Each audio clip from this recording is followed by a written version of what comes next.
The war had been burning across the galaxy for 300 years. Two great empires, the Valoran Dominion and the Kethari Collective, had been killing each other since before humans had learned to fly. Entire planets had died. Billions of lives had been lost. And still the fighting continued, spreading like a disease from one star system to the next. Humanity watched from the shadows. Earth had discovered faster than light travel 80 years ago, but they had kept it secret. They had built ships in hidden shipyards inside asteroids. They had trained soldiers in underground bases on Mars. They had studied the two warring empires, learned their languages, mapped their territories, and understood their weaknesses. But they had never revealed themselves. The galaxy did not know that humans existed as a spacefaring species. Earth was just a small blue world on the edge of nowhere, too far from the fighting to matter. That was exactly how humanity wanted it. Admiral Jack Morrison stood on the observation deck of the USS Horizon, the flagship of Earth's secret fleet. He was 61 years old, with gray hair cut short and eyes that had seen too many terrible things in classified reports. Through the viewport, he could see the distant glow of plasma fire near the Andara system, where another battle was raging. Commander Lisa Vance walked up beside him. She was his second in command, a brilliant woman who had designed many of the weapons that Earth's fleet carried. Her dark hair was pulled back tight, and her face showed the same worry that Jack felt in his chest. The Kethari just lost another colony, Lisa said quietly. 40 million dead. The Valorans burned everything. Cities, farms, hospitals. Nothing is left. Jack did not look away from the viewport. How long did it take? 6 hours. The Kethari defense fleet tried to stop them, but they were outnumbered 5-1. The Valorans did not even slow down. This was how the war always went. The Valoran Dominion was larger, stronger, and more brutal. They conquered worlds and stripped them of resources. They killed anyone who resisted and enslaved anyone who surrendered. The Kethari fought back with everything they had, but they were losing. Slowly, year by year, system by system, they were being pushed toward extinction. And caught in the middle were the neutral worlds. 32 species had formed a coalition to stay out of the fighting. But neutrality did not protect them. Both empires violated their borders whenever it suited them. Refugee ships were attacked. Trade routes were disrupted. Innocent people died because they happened to be in the wrong place. The coalition had begged Earth for help. Somehow, they had learned that humans had starships and weapons. They had sent messages, pleading for intervention. But Earth's answer was always the same: we are not ready. Jack turned away from the viewport and walked to the tactical display in the center of the observation deck. A holographic map showed the current state of the war. Red markers indicated Valoran territory, which covered almost half the galaxy. Blue markers showed what remained of the Kethari Collective, a shrinking island in a sea of enemies. Green markers represented the neutral worlds, scattered and vulnerable. "Show me the Helix corridor," Jack said. The map zoomed in on a narrow passage through a dense nebula. This was the only hyperspace route that led to Earth's solar system. For now, it was hidden. Its entrance disguised by sensor-blocking satellites that made it look like empty space. But if the war spread any further, the Valorans would find it. How long until they reached the corridor? Jack asked. Lisa checked her datapad. 6 weeks, maybe less. The Valoran advance fleet is moving faster than we predicted. They are not even stopping to secure the systems they capture. They are just burning everything and moving on. Jack closed his eyes for a moment. He had known this day would come. Everyone in the secret government had known. Humanity could not hide forever. Sooner or later, they would be discovered. And when that happened, they would face an empire that had conquered 200 worlds. The question was whether to fight on their own terms or wait until the enemy was at their doorstep. "What about the Kethari?" Jack asked. "Can they hold?" Lisa shook her head. "Their main fleet was destroyed last month. They have maybe 50 combat-ready ships left. The Valorans have thousands. The math does not work. And the neutral worlds? Terrified. Half of them are already negotiating surrender terms with the Dominion. The other half are trying to flee. But there is nowhere safe to go. Jack looked at the map again. He thought about the 40 million Cathari who had died that morning. He thought about the refugee ships that were being hunted down and destroyed. He thought about all the reports he had read over the past 30 years, each one more terrible than the last. Humanity had chosen to stay hidden because they were not strong enough to fight. 112 ships against an empire of thousands seemed like suicide. But they had used that time well. They had developed weapons that no one in the galaxy had ever seen. They had built stealth technology that could slip past any sensor. They had trained soldiers who could fight in any environment. They were still outnumbered. They would always be outnumbered. But maybe numbers were not everything. "Schedule a meeting with the Joint Chiefs," Jack said finally. "Priority Alpha. Tell them I need to speak with the President." Lisa looked at him with surprise. "You want to recommend intervention?" "I want to recommend ending this war." Jack's voice was calm, but there was steel underneath. "Not fighting it. Ending it. One strike. One operation. Before they even know we exist. One strike. I-Man one. One strike. I-Man one." Lisa was quiet for a long moment. She had worked with Jack for 15 years. She knew he did not make decisions lightly. If he was ready to reveal humanity to the galaxy, he must have a plan. "The Council will be afraid," she said. "They have spent 80 years hiding. They will not want to take the risk. Then I will have to convince them." Jack walked toward the door, then stopped and looked back at her. "We have watched this war kill billions of people. We have told ourselves that we were not ready. That we needed more time. That it was not our fight. But it is our fight now. The Valorans are coming, whether we like it or not. The only question is whether we meet them on our terms or theirs." He left the observation deck and headed for the communications center. Behind him, Lisa Vance looked at the tactical display one last time. The red markers of the Valoran Dominion seemed to pulse like a heartbeat, spreading slowly but surely across the galaxy. Humanity had been watching for 80 years. Maybe it was finally time to act. The emergency meeting took place in a bunker 3 miles beneath the Rocky Mountains. This was the most secure location on Earth, built to survive nuclear war and hidden from every satellite in orbit. Only 50 people in the world knew it existed. President Daniel Carter sat at the head of a long metal table. He was a tall man with tired eyes and a face that showed the weight of impossible decisions. Around him sat the most powerful people in human government: generals, admirals, intelligence directors, and cabinet members. All of them looked worried. Holographic displays covered the walls, showing real-time footage from the war. Cities burning under orbital bombardment, refugee ships being torn apart by Valoran cruisers, bodies floating in the vacuum of space. The images were horrible, but the people in this room had seen them many times before. Admiral Jack Morrison stood at the front of the room. His holographic image transmitted from the USS Horizon, which was still hiding in deep space. "Thank you for meeting on such short notice," Jack began. "I will be direct. The situation has changed. We can no longer afford to wait." He gestured, and the wall displays changed to show a map of the galaxy. The Valoran advance was marked in red, spreading like blood across the stars. In 6 weeks, the Valoran fleet will reach the Helix Corridor. When they do, they will find the route to our solar system. Our hiding place will be discovered, and we will face a choice: surrender or fight. General Nathan Cole, commander of Earth's ground forces, leaned forward. "We have known this day would come. The question is whether we are ready." "We are as ready as we will ever be," Jack replied.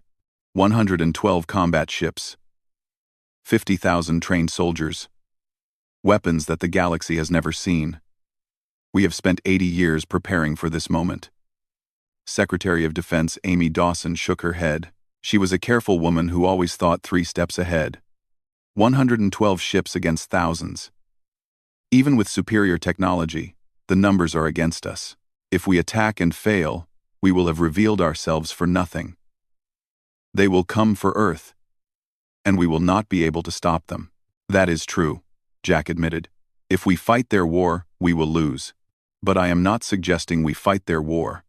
I am suggesting we end it. The room went quiet. Everyone stared at the Admiral, waiting for him to explain. Jack changed the display again. Now it showed a single planet. A massive world covered in gray cities and military installations. This was Valora Prime, the homeworld of the Dominion, where the Supreme Archon and all the military commanders lived. For 300 years, the Valoran Dominion has waged war across the galaxy. They have conquered 200 worlds. They have killed billions of people. And in all that time, no one has ever attacked Valora Prime. He let that sink in for a moment before continuing. The Valorans believe their homeworld is untouchable. They have 12,000 orbital defense platforms. They have constant patrols. They have early warning systems that can detect a ship from 3 light-years away. Every enemy they have ever faced has tried to fight them at the borders, where the Valorans are strongest. No one has been crazy enough to attack the heart of the Empire. President Carter spoke for the first time. And you think we should be that crazy? I think we should be that smart.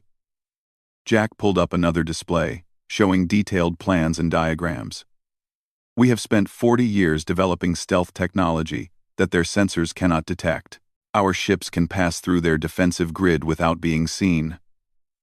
We have weapons they have never encountered. Kinetic accelerators that hit harder than nuclear bombs. Electromagnetic pulse warheads that can shut down an entire planet's power grid. Quantum disruptors that can tear through their shields like paper. Commander Lisa Vance took over the briefing. Her image appeared beside Jack's, calm and confident. The Valoran command structure is completely centralized. Every order comes from Valora Prime. Every decision is made by the Supreme Archon and his council. If we remove the head, the body will die. Without their leaders, the regional commanders will not know what to do. The Empire will fall into chaos. General Cole nodded slowly. A decapitation strike. Take out the leadership in one blow. Exactly, Jack said. We slip past their defenses while they are looking outward at the war. We hit them with everything we have before they can react. We capture or kill the Supreme Archon and destroy their command infrastructure. And then we offer terms. Secretary Dawson still looked doubtful. What if they refuse to surrender? What if we capture the Archon and the regional commanders decide to keep fighting? They will not, Lisa said. We have studied the Valorans for decades. Their entire society is built on obedience to the central authority. Without orders from above, they will be paralyzed. Some might try to resist, but without coordination, they will be easy to defeat. President Carter stood up and walked to the wall display. He stared at the image of Valora Prime for a long time, thinking about what they were discussing. This was not just a military operation. This was the moment when humanity would reveal itself to the galaxy. There would be no going back. How many people will die? He asked quietly. Jack hesitated before answering. On our side, I estimate 5 to 10% casualties, 5,000 soldiers, maybe more. On their side, the military installations we target will have significant personnel. We are talking about tens of thousands of Valoran deaths. And the civilians? We will avoid civilian targets as much as possible. But there will be collateral damage. There always is in war. The president turned to face the room. So we are talking about killing thousands of people. Maybe tens of thousands.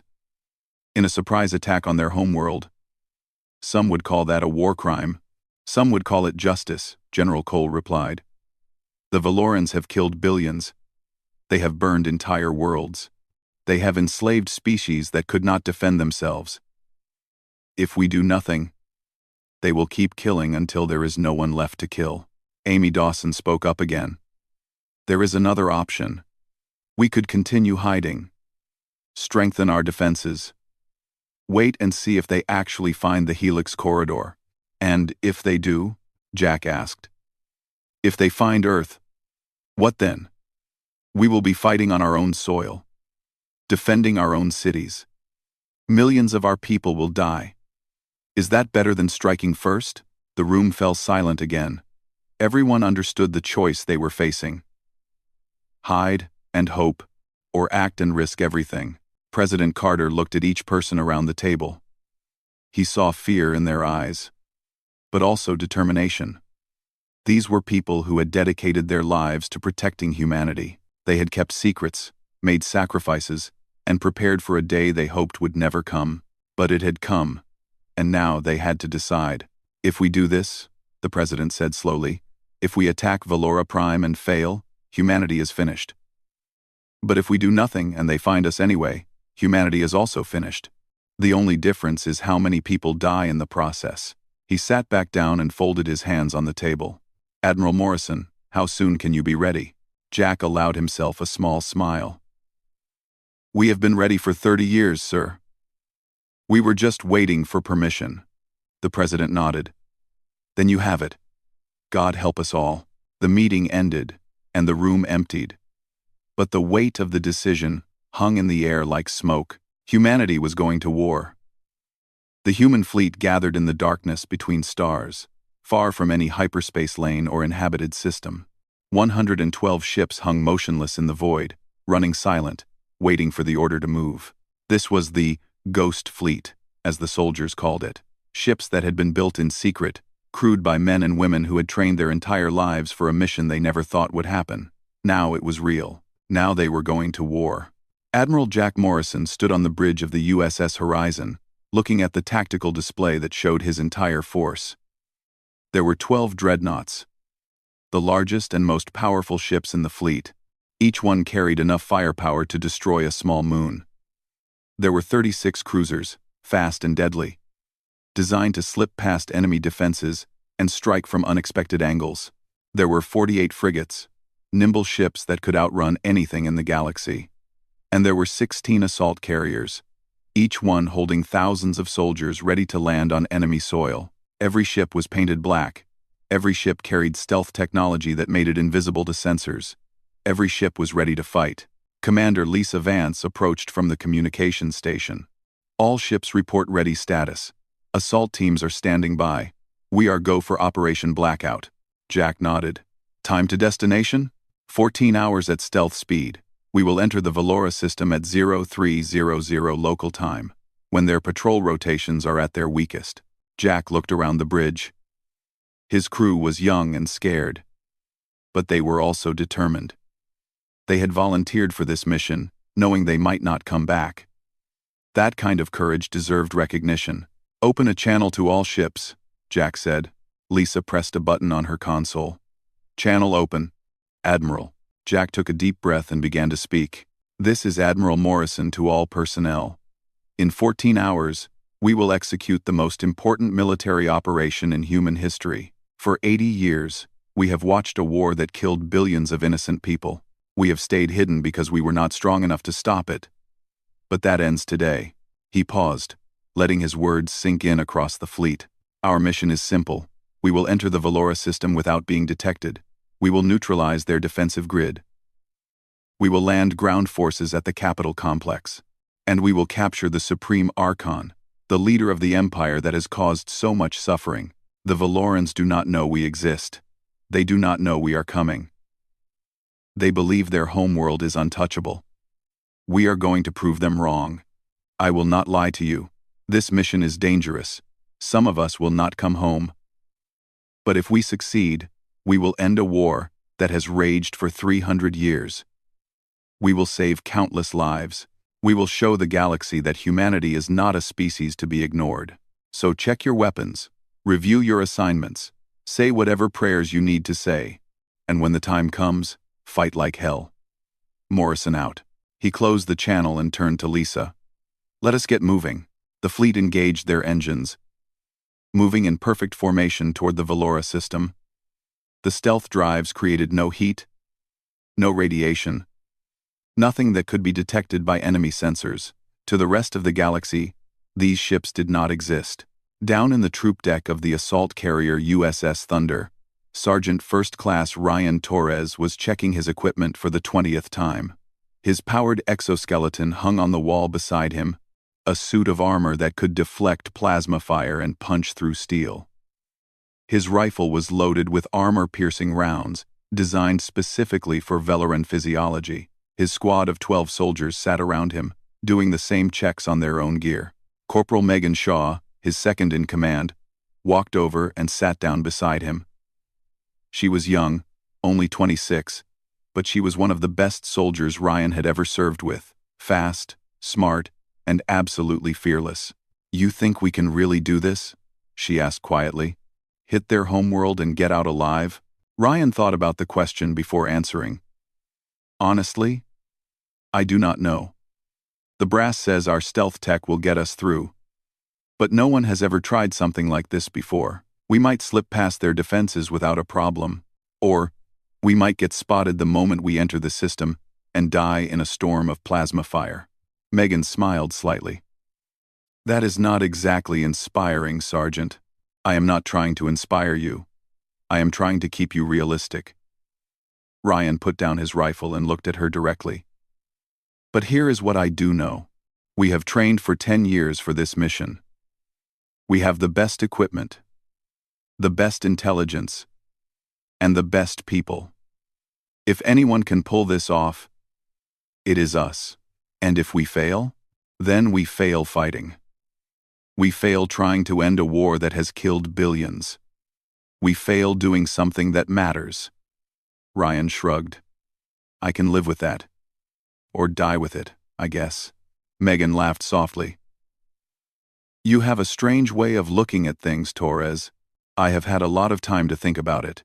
On the bridge of the horizon, Lieutenant Commander Kevin Park was monitoring the fleet's approach. He was the chief tactical officer, responsible for coordinating the attack when it began. His console showed 100 different data streams, tracking every ship, every patrol route, every sensor array in the Valora system. "We are entering the outer perimeter," Kevin reported. "No detection. Their early warning grid is not seeing us." Jack moved to stand beside him. "What about their patrol ships?" "Standard rotation. 12 cruisers in the outer system, another 24 in close orbit around the planet. They are not looking for us. Their attention is focused outward, toward the war." Lisa joined them at the tactical station. "Makes sense. No one has ever attacked Valora Prime. Why would they expect it now?" "They would not," Jack said. "That is our advantage. We are doing something impossible. Something they cannot imagine." The hours passed slowly. The fleet moved closer and closer to Valora Prime, slipping between patrol routes and sensor arrays like shadows in the night. Every minute felt like an hour. Every alarm that beeped made hearts skip beats. But the stealth technology held. The Valorans saw nothing. At T-2 hours, the assault teams began final preparations. Soldiers climbed into their powered armor. Pilots warmed up their dropships. Medics prepared for casualties. Everyone knew their role. Everyone was ready.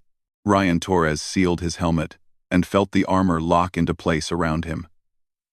The exoskeleton hummed with power, enhancing his strength and speed tenfold. Through his visor, he could see tactical data scrolling across his vision.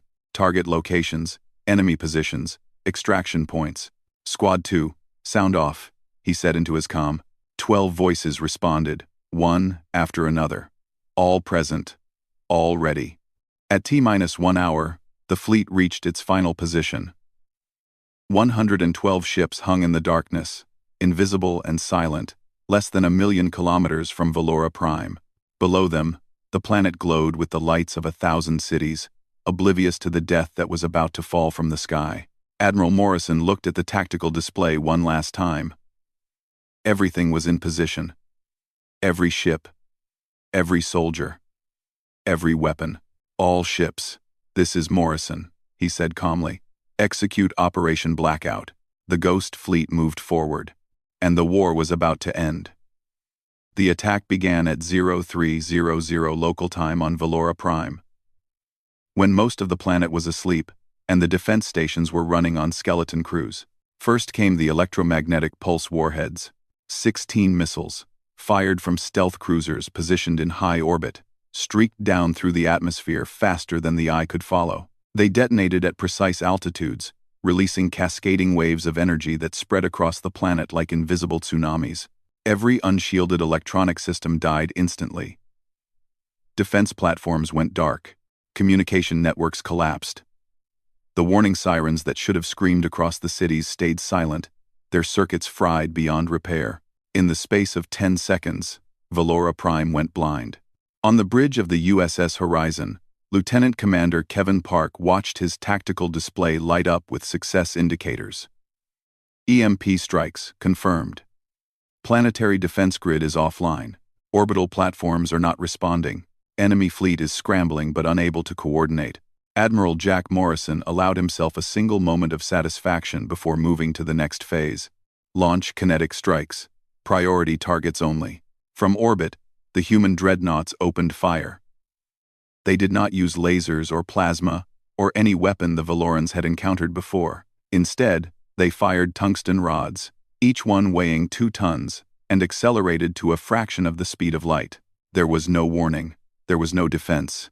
The rods simply fell from the sky like the fists of angry gods. Military installations vanished in pillars of fire. Shipyards were reduced to craters. Ammunition depots exploded with enough force to level entire districts. The impacts carried the energy of nuclear weapons but left no radiation, no fallout, just destruction so complete that nothing remained but glass and ash. Commander Lisa Vance coordinated the strikes from her station, watching as one target after another disappeared from the map. Primary military targets destroyed. Secondary targets being engaged now. No response from enemy forces. The Valoran military was built to fight wars in space, where battles lasted days and strategies could be adjusted over time. They had never faced an enemy that struck this fast, this hard, with this much precision. Their commanders were dead before they could give orders. Their ships were disabled before they could power up their weapons. Their soldiers were buried under rubble before they could reach their battle stations. It was not a battle. It was an execution. Down on the surface, the dropships descended through the chaos. Sergeant Ryan Torres felt his stomach lurch as the dropship dove toward the capital city. Through the small window beside him, he could see the glow of fires spreading across the urban landscape. The Valorans were waking up to a nightmare they could not understand. 60 seconds to landing zone, the pilot announced over the intercom. Ryan checked his squad one last time. 12 soldiers in powered armor, bristling with weapons, ready to fight. They had trained for this exact mission for years. They knew the layout of the palace complex, the location of the Archon's quarters, the patrol patterns of the elite guards. Now they just had to execute. Remember, Ryan said over the squad channel, our objective is capture, not kill. We need the Archon alive if possible. But do not hesitate if it comes down to your life or his. Understood? 12 voices confirmed. The dropship hit the ground hard, its landing gear absorbing the impact. The rear ramp dropped open, and the squad poured out into a courtyard filled with smoke and debris. Alarm sirens were finally starting to wail somewhere in the distance, but it was too late. The humans were already inside the perimeter. Contact left, Corporal Megan Shaw reported. 4 hostiles, 30 meters.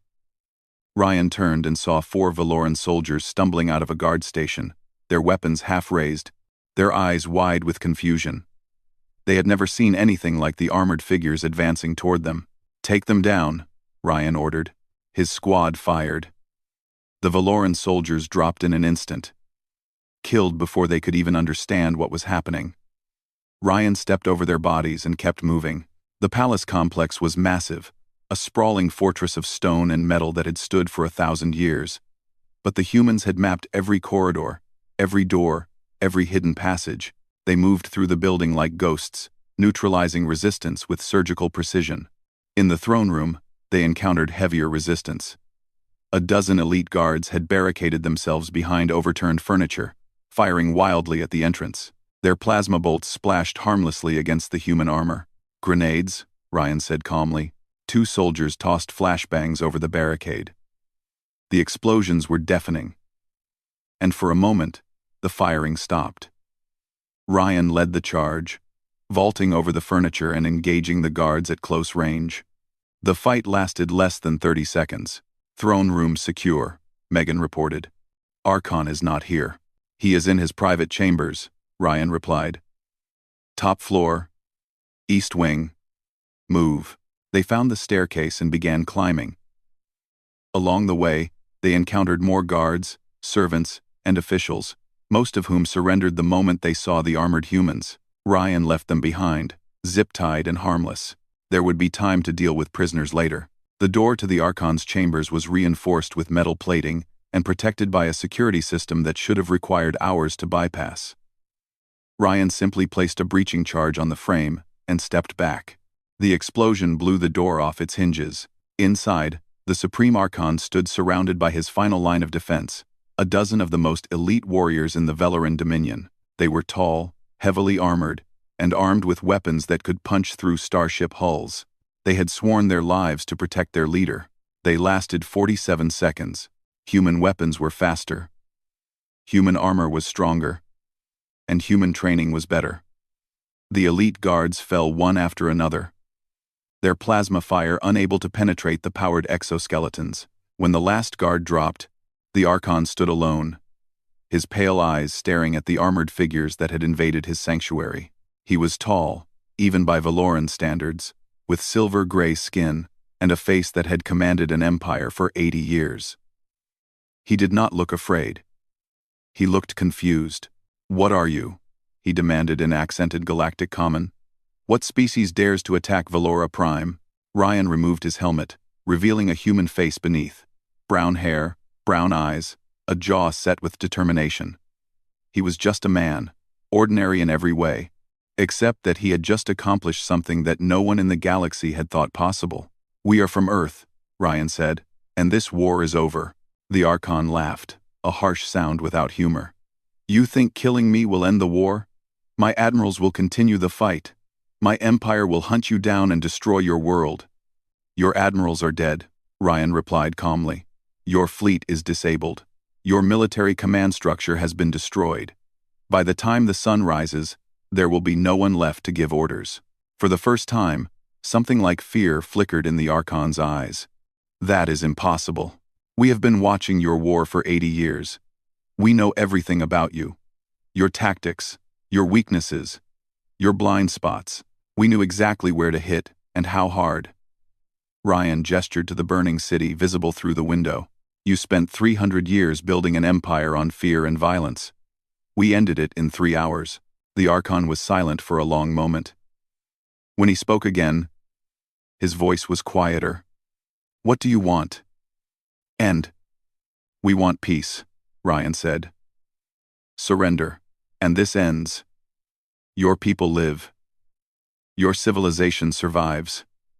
Refuse, and we will finish what we started." The Archon looked at the bodies of his guards, at the fires burning across his capital, at the armored soldiers who had conquered his world in a single night.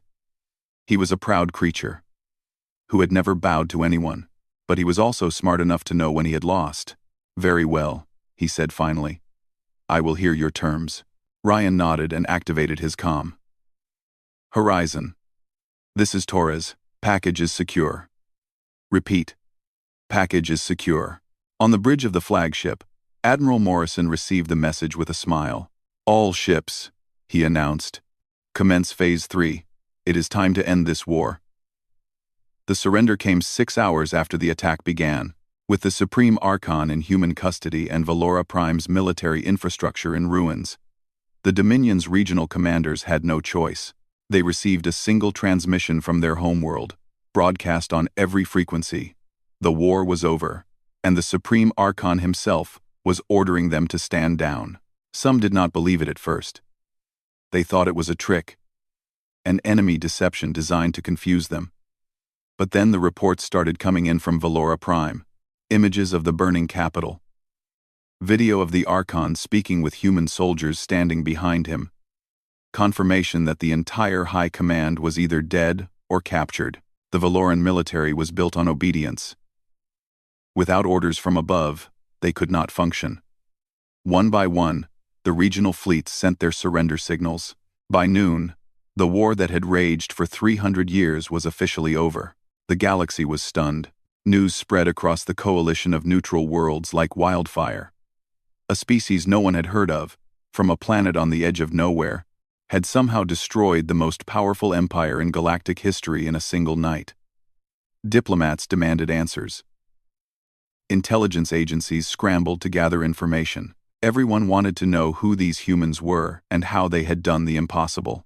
3 days after the attack, Ambassador Patricia Lane stood before the Coalition Assembly. The chamber was vast, filled with representatives from 32 different species, all of them staring at the small human woman who had requested permission to speak. Patricia was calm as she approached the podium. She had spent her entire career preparing for this moment, practicing her speech in a dozen different languages, studying the customs and protocols of species she had never met in person. Now she was the face of humanity to the galaxy. Distinguished members of the Coalition, she began. I am Patricia Lane, ambassador from the planet Earth. On behalf of my species, I bring greetings and an apology. Murmurs rippled through the chamber. An apology was not what they had expected. For 80 years, humanity has hidden from the galaxy. We discovered faster than light travel and chose to keep it secret. We watched the war between the Valoran Dominion and the Cathari Collective claim billions of lives, and we did nothing. When your representatives begged us for help, we refused. Patricia paused, letting the weight of her words settle over the assembly. We told ourselves we were not ready. We told ourselves it was not our fight. We told ourselves that intervening would only make things worse. But the truth is that we were afraid of revealing ourselves to a hostile galaxy, afraid of facing an enemy we could not defeat, afraid of losing everything we had built. She looked around the chamber, meeting the eyes of as many delegates as she could. That fear cost lives. Every day we waited, more innocent people died. More worlds were burned. More refugees were hunted down and slaughtered. We cannot bring those people back. We cannot undo the suffering that our silence allowed. All we can do is promise that we will never make that mistake again. The chamber was completely silent. No one moved. No one spoke. 3 days ago, we ended the war. Not through diplomacy or negotiation, but through force. We struck the Valoran homeworld and captured their leader. We destroyed their military command and forced their fleets to surrender. Some of you may think we were cruel. Some of you may think we were reckless, but we did what we had to do to stop the killing. Patricia straightened her shoulders and spoke with conviction. Earth does not seek an empire. We do not want to conquer worlds or rule other species. We want only peace, for ourselves and for all the peoples who have suffered in this war. But let me be clear about one thing. Humanity protects its own, and we define our own broadly. She gestured toward the viewport, where the stars of the galaxy glittered in the darkness. If anyone threatens the innocent, if anyone wages war against those who cannot defend themselves, they will face the same fate as the Valoran Dominion. We have been watching the galaxy for 80 years. We know who you are. We know what you have done, and we will not hesitate to act if necessary. The chamber erupted in noise. Delegates shouted questions, demanded explanations, argued with each other. Patricia waited patiently until the chaos subsided. We will make reparations to the Cathari Collective and all other species affected by the war. We will help rebuild what was destroyed. We will share our medical technology, our agricultural technology, anything that can ease the suffering of those who have lost so much. This is not charity. This is responsibility. She took a step back from the podium. The war is over. The Valoran Dominion will be disarmed and supervised to ensure they never threaten anyone again. The future is what we make of it. Earth chooses peace. We hope you will join us. Patricia left the stage to a mixture of applause, stunned silence, and angry shouting. It did not matter. The message had been delivered. Humanity was no longer hiding. On the observation deck of the USS Horizon, Admiral Jack Morrison watched the footage of the ambassador's speech. His fleet was already dispersing, returning to hidden bases and classified shipyards. The operation was over, but the work was just beginning. Commander Lisa Vance stood beside him, as she had for so many years. Think they will believe her? About us wanting peace? Jack shrugged. Some will not. The Cathari are grateful. Obviously. They were on the edge of extinction before we intervened. The neutral worlds are mostly relieved, but there are species out there who will see us as a threat. We just destroyed the most powerful empire in the galaxy in one night. That kind of power makes people nervous. Can you blame them? No. Jack turned away from the viewport. But it does not matter what they think. What matters is what we do. If we keep our promises, if we help rebuild and do not try to conquer anyone, eventually they will learn to trust us. If we betray them, then we deserve whatever happens next. Lisa nodded slowly. And the Valorans? What happens to them now? They will be watched closely.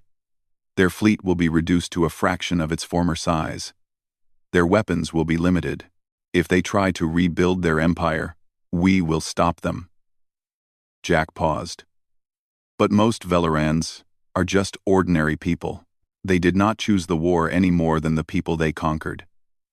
They deserve a chance to build something better. Down in the medical bay, Sergeant Ryan Torres was being treated for minor injuries. His squad had come through the mission with only 2 wounded and no deaths. That was better than anyone had expected, much better. Corporal Megan Shaw sat beside him, a bandage wrapped around her arm where a plasma bolt had grazed her.